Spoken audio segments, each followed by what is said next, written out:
Alors voilà, on a du texte, on a un mot. J'imagine que vous n'avez pas tapé une longue phrase, vous avez vraiment tapé un ou deux mots, quoi. Alors quelque chose qui est extrêmement important, c'est l'approche. Et ça fait partie vraiment du boulot du graphiste depuis très longtemps, depuis bien avant l'infographie.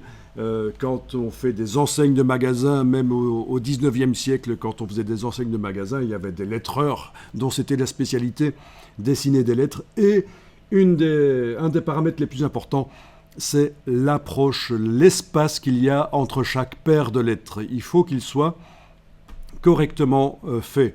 Ici, dans le mot que j'ai, vous allez peut-être remarquer qu'il y a des problèmes d'espacement entre les caractères. Par exemple, entre le D et le O ici, il y a, à mon avis, trop d'espace.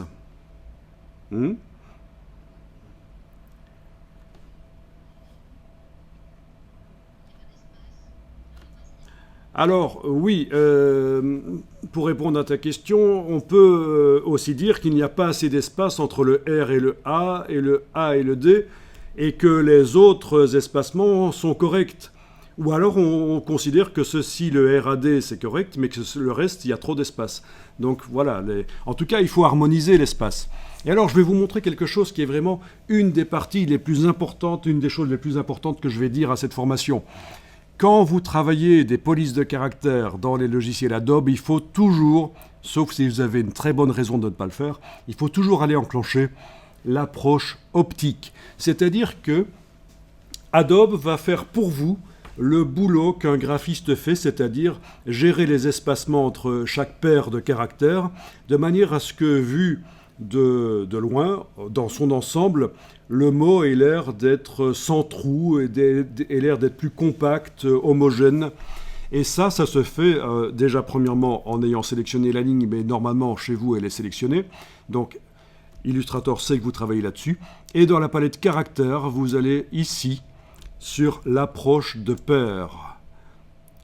Ce qu'on appelle le kerning en anglais, K-E-R-N-I-N-G. Et ici, on est en auto, mais automatique, ça veut dire qu'il a choisi la valeur métrique. On va passer à l'autre valeur. Vous allez cliquer ici et on est en métrique en fait. Il faut passer en optique. Dès que vous allez choisir optique à la place de métrique, vous allez voir que le mot va changer d'aspect, les lettres vont bouger. Voilà. Et ça, c'est hyper important, qu'on soit dans Photoshop, Illustrator, InDesign, vous activez ça. Que vous soyez en train de travailler sur un titre ou sur tout un texte, 300 pages de livre, InDesign est capable de, entre chaque caractère, d'aller régler le bon espacement pour que les mots aient l'air d'être sans trou et l'air d'être compacts. Donc on est en optique. On va enregistrer le document.